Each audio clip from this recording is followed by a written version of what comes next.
सब कुछ सिखाया जा सकता है, पर किसी की भावनाओं की कद्र करना कैसे सिखाया जाए? लॉटरी सिर्फ पैसों की नहीं होती।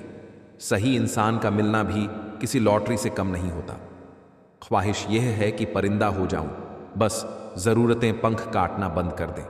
कितना कुछ छूटता चला जाता है। बहुत कुछ समेट लेने के बाद भी रूह का बोझ बना बैठा है।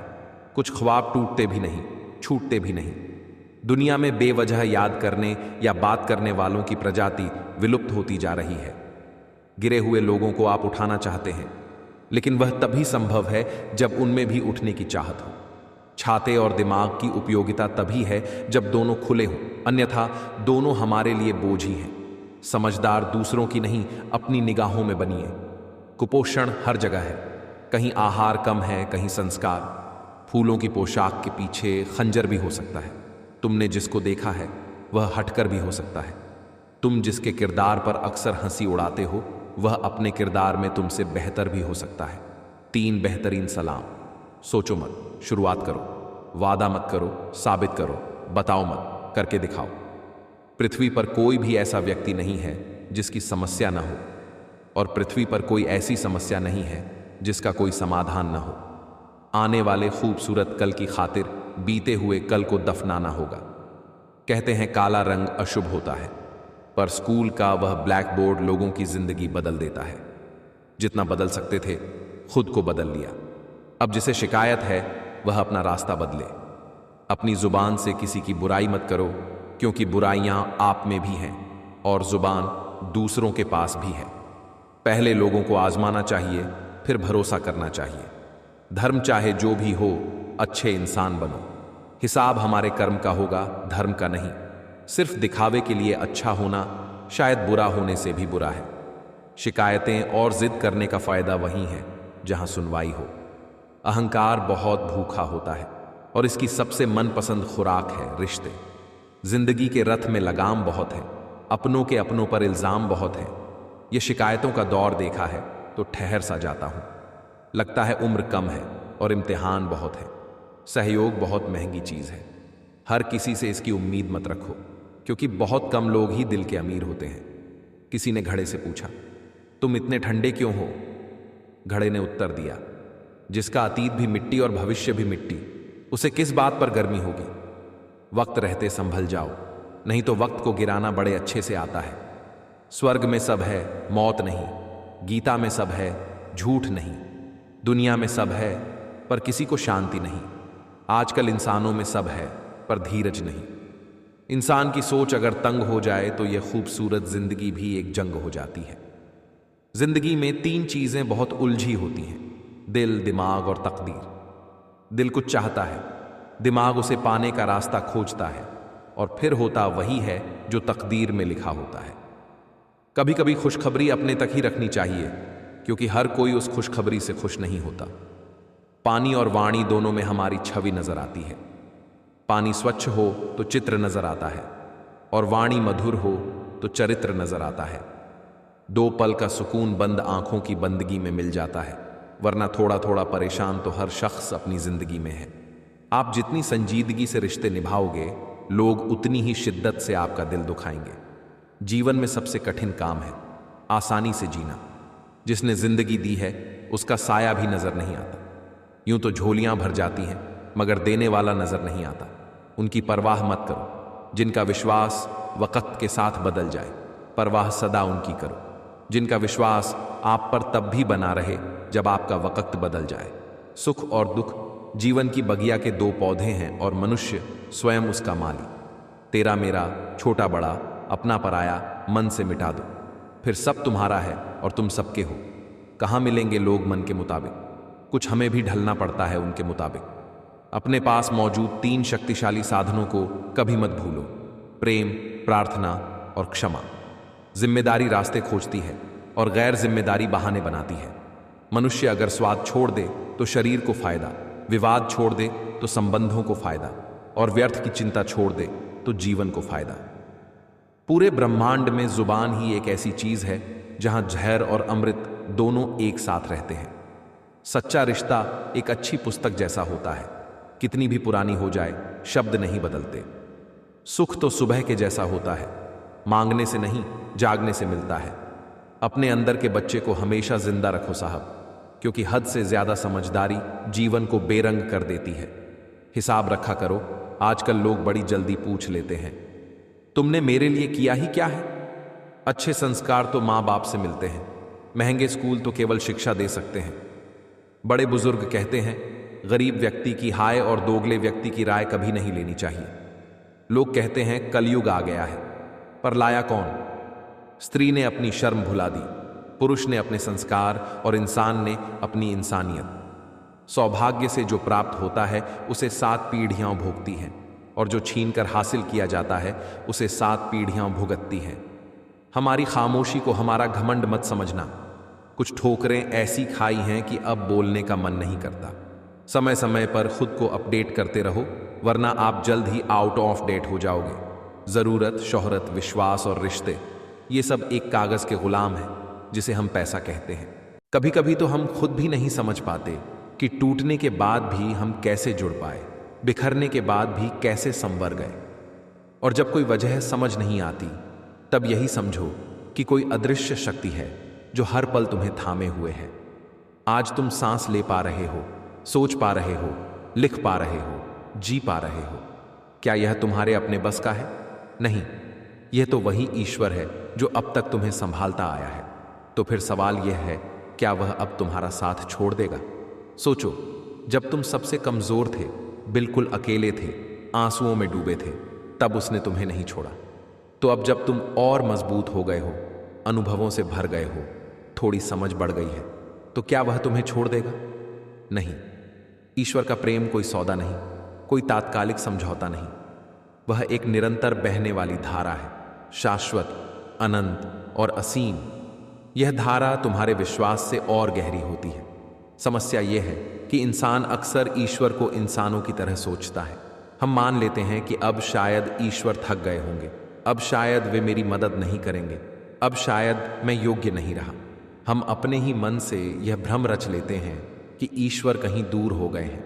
लेकिन क्या प्रेम को नापा जा सकता है? क्या करुणा को तोला जा सकता है? ईश्वर का प्रेम तो महासागर की तरह है, जिसमें चाहे जितनी बार डूबो, गहराई खत्म नहीं होती। याद रखो, जब तुम सबसे अंधेरे रास्ते पर अकेले चल रहे हो और अचानक भीतर से एक स्वर कहे, तू चल, मैं तेरे हर कदम में हूं, तो समझ लेना कि वही स्वर तुम्हारी आत्मा का सबसे सच्चा सहारा है। क्योंकि यह जीवन कभी आसान नहीं था, पर तुम हर बार उठे, हर बार आगे बढ़े।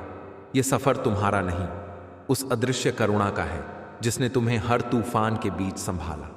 सोचकर देखो, जब चारों तरफ शोर नहीं होता, जब रिश्तों का सहारा टूट जाता है, जब सपनों की इमारत बिखर जाती है और इंसान को लगता है कि वह अकेला रह गया है, तभी भीतर की आवाज सबसे साफ सुनाई देती है। वही अकेलापन दरअसल एक नई शुरुआत की घंटी होता है। लेकिन हम डरते हैं, हम घबराते हैं, हमें लगता है अब कौन संभालेगा, अब कौन थामेगा जब सब कुछ गिर चुका है। पर क्या यह सच नहीं कि जिन लम्हों को तुमने अपनी जिंदगी का अंत समझा था, वही तुम्हारी कहानी का मोड़ बने? वह नौकरी जो तुम्हें नहीं मिली, वह रिश्ता जो तुमसे छूट गया, वह सपना जो अधूरा रह गया, सब किसी न किसी बड़ी योजना का हिस्सा था। वही चोटें तुम्हें ताकतवर बना गईं, वही खालीपन तुम्हें अपने भीतर झांकना सिखा गया। अब सवाल है, जब ईश्वर ने तुम्हें उस वक्त गिरने से बचाया था, जब तुम पूरी तरह टूट चुके थे, तो आज क्यों छोड़ देंगे? उनका प्रेम कोई सौदा नहीं है, वह स्थायी है, निरंतर है, निस्वार्थ है। याद करो, कितनी बार तुम्हें लगा कि अब कोई राह नहीं बची, सब खत्म हो गया, और फिर अचानक किसी इंसान, किसी विचार, किसी संयोग, किसी अवसर ने तुम्हें उठाया। क्या यह सब यूं ही था?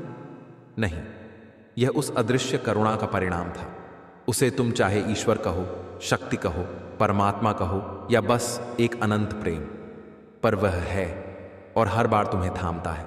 कभी कभी हम सोचते हैं शायद अब ईश्वर थक गए होंगे, अब वे हमारी प्रार्थनाएं नहीं सुनेंगे, अब हम काबिल नहीं रहे। लेकिन याद रखना, माँ अपने बच्चे को तब भी प्यार करना नहीं छोड़ती जब वह गंदे कपड़े पहनकर गिर जाता है। तो फिर वह परमात्मा जो माँ से भी अधिक करुणामयी है, वह कैसे तुम्हें छोड़ देगा जब तुम्हें उसकी सबसे ज्यादा जरूरत हो? और सबसे गहरी बात यह है कि ईश्वर का साथ पीछे से धक्का देने वाला नहीं है, वह हर कदम पर तुम्हारे साथ साथ चलता है। जब तुम आगे बढ़ते हो तो वह पीछे खड़ा नहीं होता, वह तुम्हारे भीतर खड़ा होता है। जरा ठहर कर पीछे मुड़ो और देखो, तुम्हारी हर गिरावट के नीचे वही अदृश्य हाथ था। तो अब डर किस बात का? अब जब तुम्हारे पास और अनुभव है और समझ है और चेतना है, तो क्या वह तुम्हारा साथ छोड़ देगा? नहीं, बल्कि यही वह समय है जब तुम्हें खुद पर और उस शक्ति पर और गहरा भरोसा करना है। क्योंकि जब दुनिया तुम्हें अकेला छोड़ देती है, तब ईश्वर तुम्हारे सबसे करीब होता है। जब शोर थम जाता है, तब उसकी फुसफुसाहट सुनाई देती है। जब अंधेरा घना हो जाता है, तब उसी से पहला उजाला फूटता है। तो डर से मत देखो, भरोसे से चलो।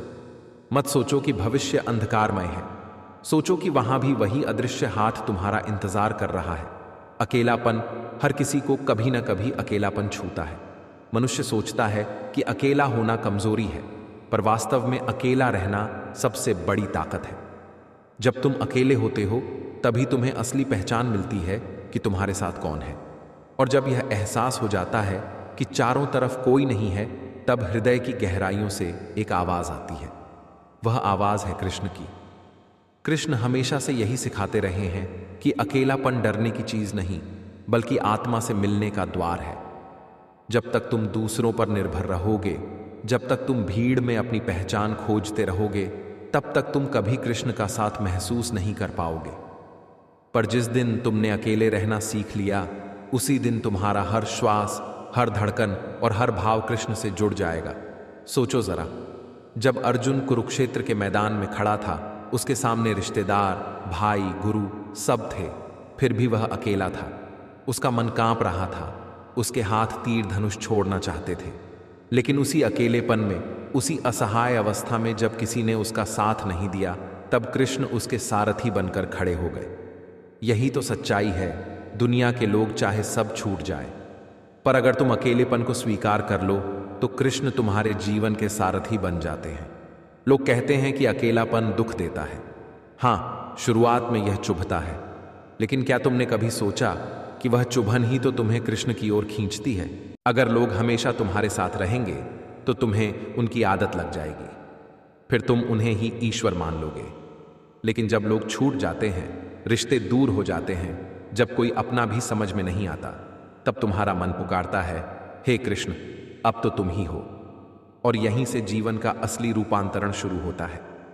अकेले रहना सीखना मतलब यह नहीं कि रिश्तों को तोड़ दो, बल्कि इसका अर्थ है कि तुम्हारा सुख दुख, तुम्हारी शांति और तुम्हारी शक्ति किसी और पर निर्भर न रहे।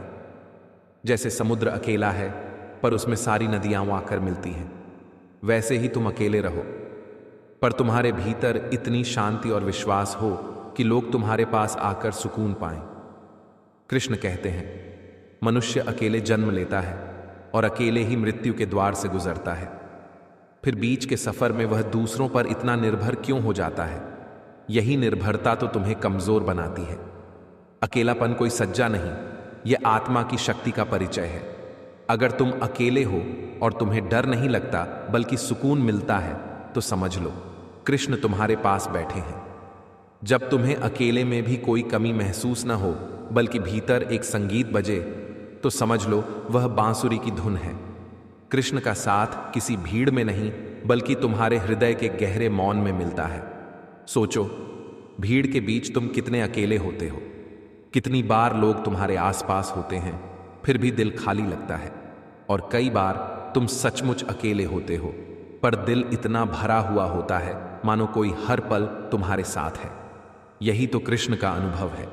जब लोग छूट जाते हैं, जब रिश्ते टूट जाते हैं, जब भीड़ दूर हो जाती है और फिर भी तुम्हारा मन हल्का हो, तुम्हें लगे कि कोई तुम्हें थामे हुए है, तब समझना कृष्ण तुम्हारे साथ है।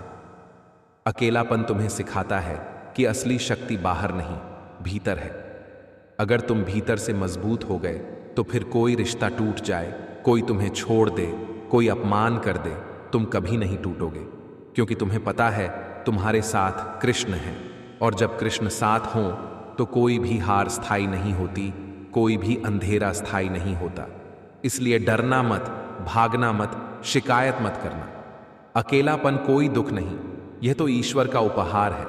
ये तुम्हें सबके मोह से मुक्त करता है और केवल कृष्ण से जोड़ देता है। मनुष्य जब तक दूसरों के सहारे जीता है तब तक वह अपने भीतर छिपी शक्ति को नहीं जान पाता, लेकिन जब परिस्थितियां उसे अकेला कर देती हैं तब उसके भीतर छिपा दिव्य सामर्थ्य सामने आता है।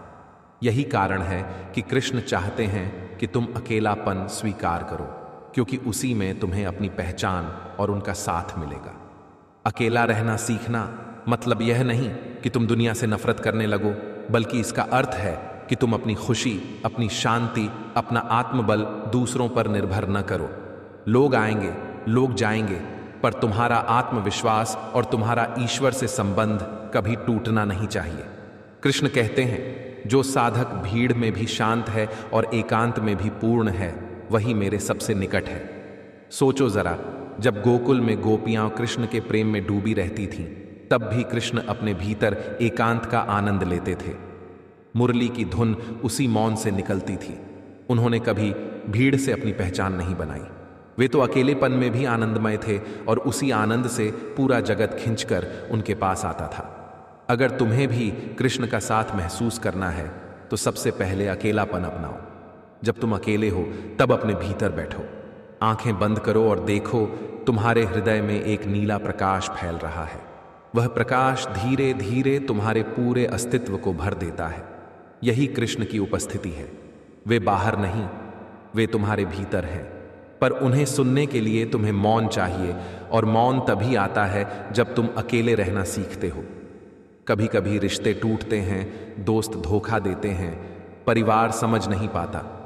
ऐसे क्षणों में लोग रोते हैं, शिकायत करते हैं, पर यह समय दरअसल सबसे बड़ा आशीर्वाद होता है, क्योंकि इसी में तुम कृष्ण को पुकारते हो और उसी में वे तुम्हारे पास आ जाते हैं।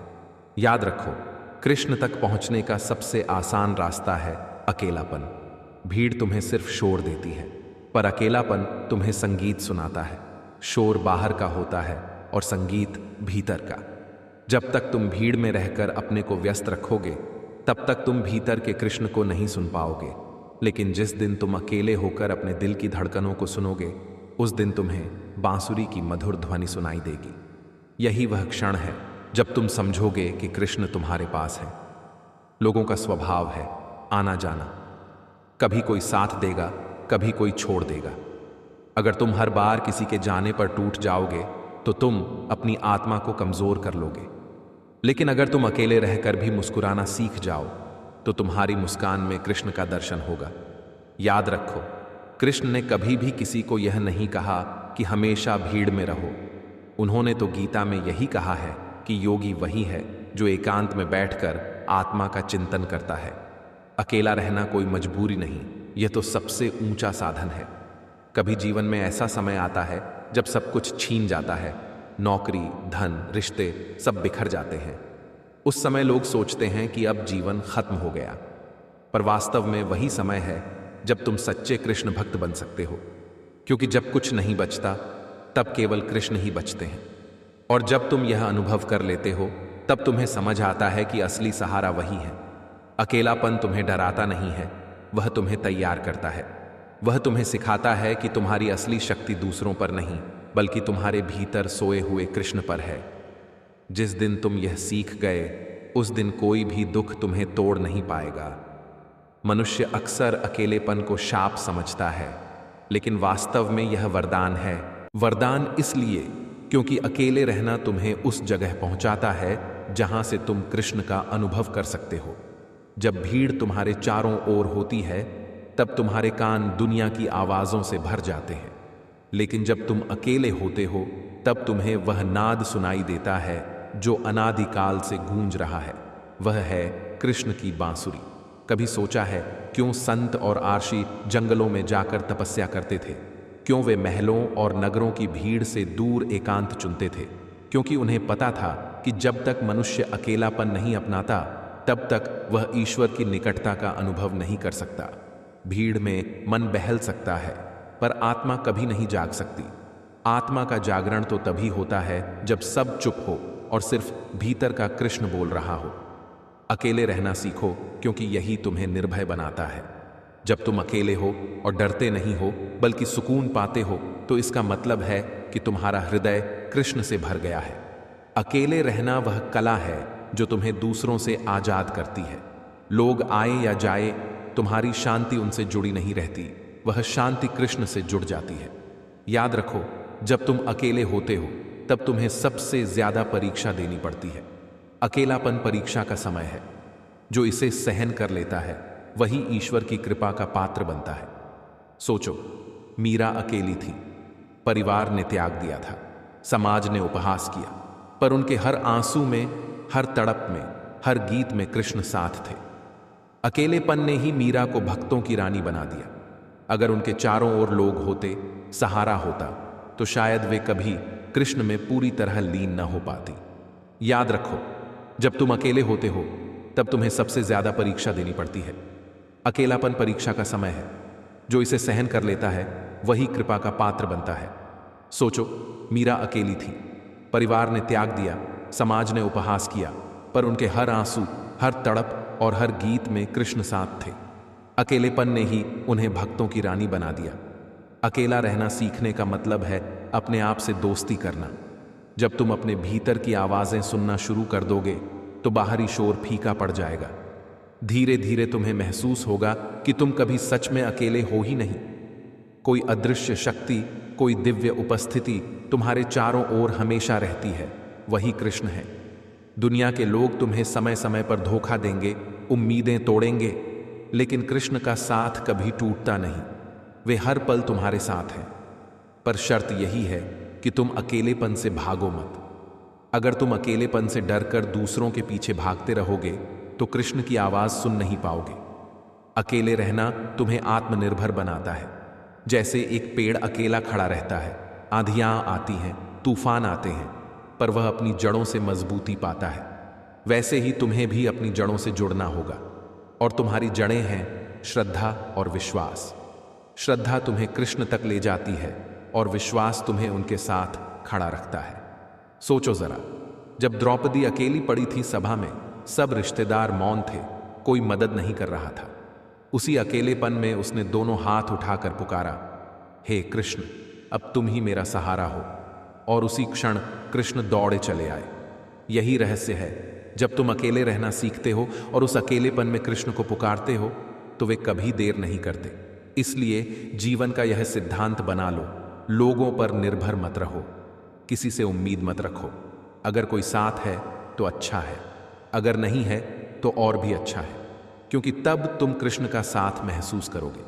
अकेले रहना सज्जा नहीं है, यह तुम्हारे और ईश्वर के बीच का गुप्त संवाद है। इसे अपनाओ, इसे समझो और इसे जियो। अकेलेपन का सबसे बड़ा सौंदर्य यह है कि यह तुम्हें बाहर की दुनिया से काटकर भीतर के संसार से जोड़ देता है। बाहर का संसार अस्थायी है, बदलता रहता है, लेकिन भीतर का संसार शाश्वत है, जहां स्वयं कृष्ण विराजमान है। जब तुम अकेले होते हो और ध्यान करते हो तो धीरे धीरे तुम्हारा मन शांत होने लगता है, विचारों की भीड़ छूटने लगती है और उसी शांति में तुम कृष्ण की उपस्थिति का अनुभव करने लगते हो। भीड़ तुम्हें ताली देती है, पर वह ताली स्थायी नहीं होती। आज लोग प्रशंसा करेंगे, कल आलोचना करेंगे, लेकिन अगर तुम अकेले हो और तुम्हारी आत्मा कृष्ण से जुड़ी है तो तुम्हें किसी प्रशंसा या आलोचना की जरूरत ही नहीं होगी।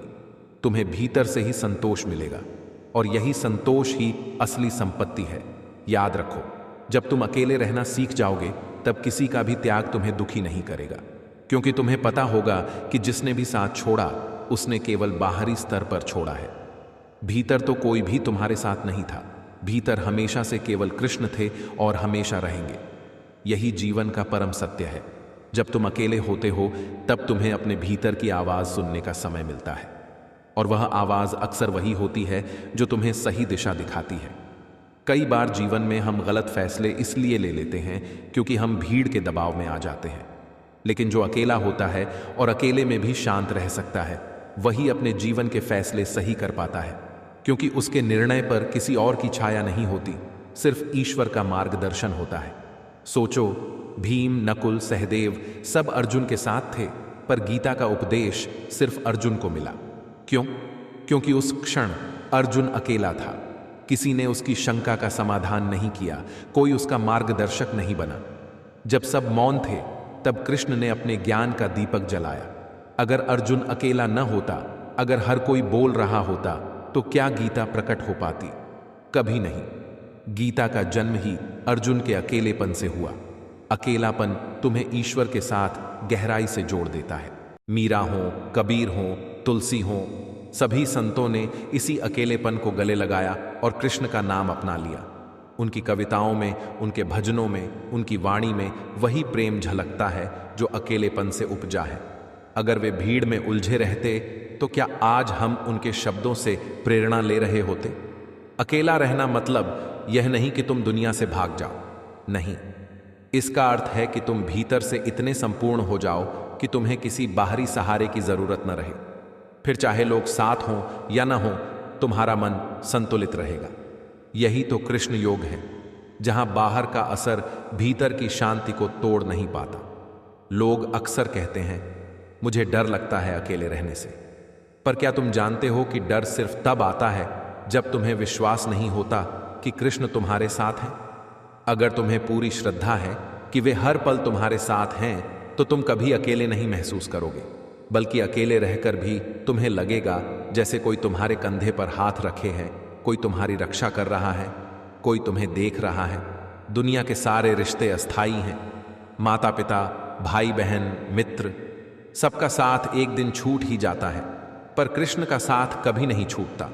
इसीलिए बुद्धिमानी यही है कि मनुष्य अकेला रहना सीखे, ताकि जब सब साथ छोड़ दें तब भी उसका विश्वास न डगमगाए। कृष्ण तुम्हें तभी मिलते हैं जब तुम भीड़ से हटकर शांति में बैठते हो, क्योंकि वे मौन के देवता हैं। उनकी बांसुरी की धुन सिर्फ वही सुन सकता है जो भीतर से शांत और स्थिर हो, और स्थिरता तभी आती है जब मनुष्य अकेलेपन को अपनाता है। इसीलिए अगर जीवन तुम्हें अकेला कर दे तो उदास मत होना, मुस्कुराओ और कहो, धन्यवाद कृष्ण, अब मुझे तुमसे मिलने का समय मिल गया। जीवन का सबसे बड़ा रहस्य यही है कि जो व्यक्ति अकेलापन स्वीकार कर लेता है, वही जीवन के असली अर्थ को समझ पाता है। लोग भीड़ में सुख ढूंढते हैं, दूसरों की उपस्थिति में सुरक्षा महसूस करना चाहते हैं, परंतु यह सुरक्षा झूठी ही है, क्योंकि जिस भीड़ पर तुम आज भरोसा कर रहे हो, वही भीड़ कल बदल जाएगी। जो दोस्त आज तुम्हारे पास खड़े हैं, कल जरूरी नहीं कि वे तुम्हें याद भी करें।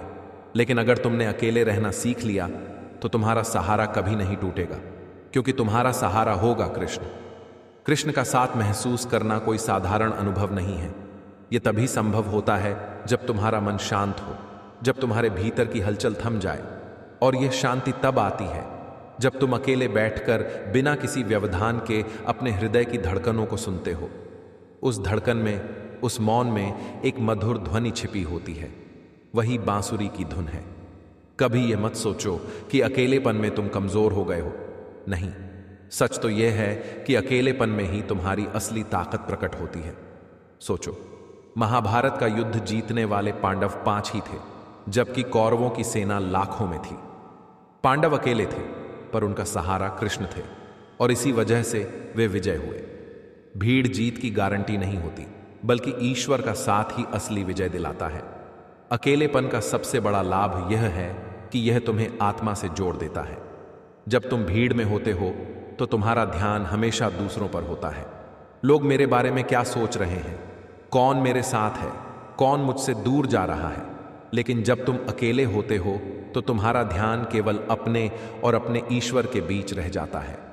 वही संबंध सबसे सच्चा है। मीरा का जीवन देखो, राजमहल की रानी होकर भी उन्होंने अकेलापन अपनाया।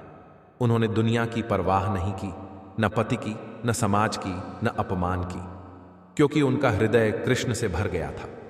अकेलेपन ने ही उन्हें अमर बना दिया। अगर वे दूसरों पर निर्भर रहती तो शायद उनका नाम आज कोई याद भी न करता। अकेलेपन में बैठकर जब तुम कृष्ण का नाम जपते हो तो धीरे धीरे तुम्हारा भय मिट जाता है। तुम महसूस करते हो कि तुम्हें किसी की आवश्यकता नहीं है, क्योंकि कृष्ण स्वयं तुम्हारे जीवन की नाव चला रहे हैं। यह अनुभव इतना मधुर होता है कि फिर तुम कभी भी दूसरों के सहारे की लालसा नहीं रखते। लोग अक्सर पूछते हैं, अगर सब छोड़ देंगे तो क्या होगा? इसका उत्तर है, कुछ भी नहीं होगा, बल्कि तब तुम्हें पता चलेगा कि असली शक्ति तुम्हारे भीतर है। याद रखो, जिसने दुनिया छोड़ दी और अकेलापन अपनाया वही अमर हुआ। चाहे वह आर्षि हो, चाहे संत, चाहे भक्त, सबने अकेलेपन को अपनाया और ईश्वर को पाया। कभी कभी जीवन तुम्हें मजबूरी में अकेला कर देता है। प्रियजन चले जाते हैं, रिश्ते टूट जाते हैं, उम्मीदें चकनाचूर हो जाती हैं। ऐसे समय में दो ही रास्ते होते हैं, या तो तुम टूट जाओ या फिर कृष्ण का सहारा लेकर और मजबूत हो जाओ। जो लोग कृष्ण का नाम पकड़ लेते हैं वे कभी नहीं टूटते, बल्कि उनका अकेलापन ही उनकी सबसे बड़ी शक्ति बन जाता है। अकेले रहना सीखो, क्योंकि यही तुम्हें स्वतंत्र बनाता है। दूसरों की अपेक्षाओं से, समाज की आलोचनाओं से, रिश्तों की उलझनों से, सबसे स्वतंत्र। जब तुम स्वतंत्र हो जाओगे तभी कृष्ण का साथ साफ साफ महसूस कर पाओगे। इसीलिए हर दिन थोड़ा समय अकेले बैठो, अपने भीतर झांको, कृष्ण का नाम लो और खुद को यह एहसास दिलाओ कि तुम कभी अकेले नहीं हो। बाहर से चाहे कोई ना हो, पर भीतर हर पल कृष्ण है। अकेलेपन को समझना और उसे स्वीकार करना आसान नहीं है, क्योंकि मनुष्य स्वभाव से ही जुड़ाव चाहता है। वह चाहता है कि कोई उसे सुने, कोई उसे समझे, कोई उसके साथ खड़ा हो। लेकिन सच्चाई यह है कि जितना तुम दूसरों से उम्मीद रखोगे उतना ही निराश होओगे, क्योंकि लोग बदलते हैं, परिस्थितियां बदलती हैं, पर कृष्ण कभी नहीं बदलते। और जब तुम अकेले रहना सीख लेते हो तब तुम अपना सहारा मनुष्य से हटाकर कृष्ण पर टिकाते हो।